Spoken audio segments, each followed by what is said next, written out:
La Société du Grand Paris porte une très grande ambition pour les 57 gares qu'elle aura à construire en maîtrise d'ouvrage. Cette consultation vise à désigner une équipe pluridisciplinaire avec un architecte mandataire pour définir les archétypes de la gare de demain.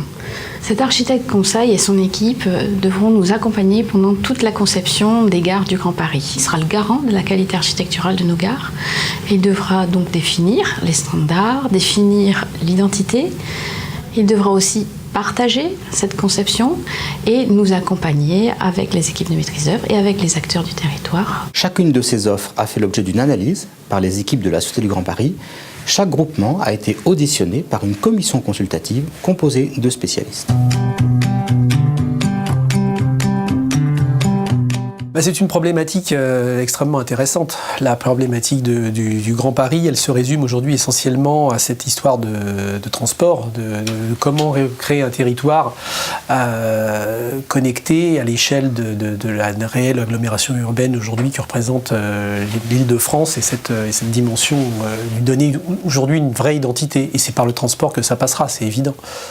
Comme on sait qu'une région métropolitaine est composée de différentes entités très différentes, très disparates, qu'est-ce qui va relier ces entités disparates et donner la physionomie vraiment de la future région métropolitaine? C'est les flux. L'amélioration des espaces où les gens circulent dans la ville. C'est un sujet sur lequel je travaille depuis de nombreuses années, où il y a encore plein de choses à inventer. Et le fait que la Société du Grand Paris veuille considérer ce problème de façon globale et donc ait une volonté d'avoir une politique de bien-être dans ces lieux, j'y ai vu là un outil assez puissant pour changer la vie des gens. Notre point de départ, c'est d'imaginer ces gares pour le Grand Paris comme les avant-postes d'une nouvelle façon de faire la ville. Il s'agit de faire au fond une sorte de théorie projectuelle comme ça, un peu de la ligne, et à un moment donné d'arrêter le jeu et de passer le relais à d'autres. Ça nous a semblé assez amusant avec Sylvain Dubuisson, donc on a répondu à ça. Rentrer dans un processus de construction d'une région métropolitaine, ça c'est fascinant.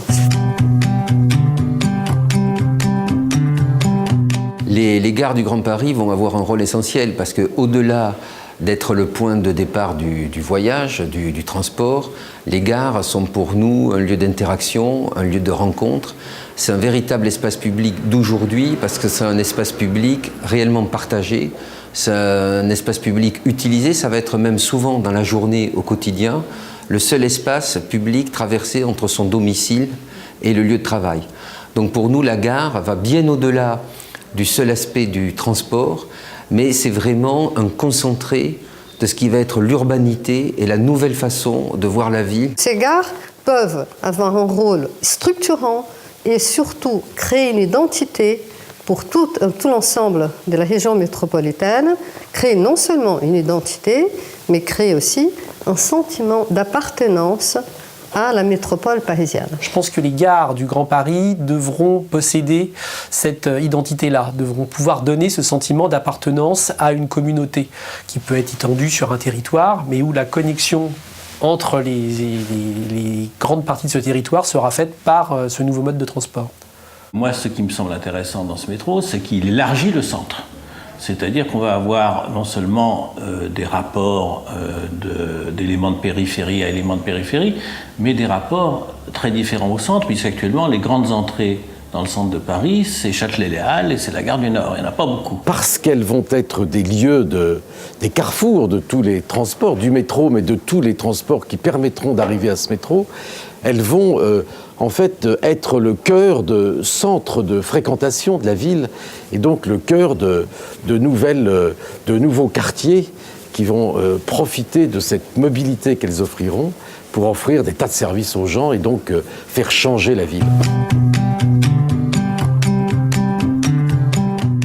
À l'instar du métro parisien qui a vraiment créé une image pour Paris, les bouches de métro avec son esthétique unique, je pense que pour les gares du Grand Paris aussi, on doit avoir une gare un modèle de gare qui doit être décliné d'une manière identique. Les gares du Grand Paris devront forcément avoir plusieurs natures. C'est-à-dire qu'il n'y a pas un modèle de gare qu'on va pouvoir reproduire partout, ça n'aurait pas de sens. Les gares du Grand Paris, elles devront témoigner à la fois de cette appartenance à une communauté, de cette identité, de cet ADN qui est partagé par l'ensemble d'un réseau et donc qui renvoie à un territoire.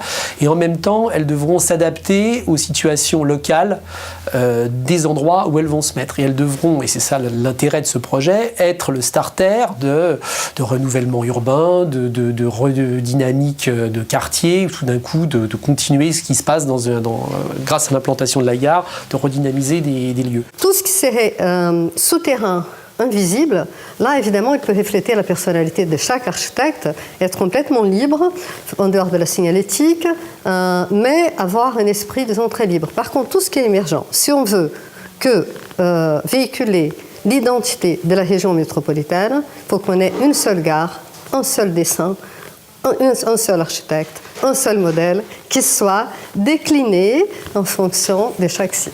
Nous avons parlé de gare augmentée.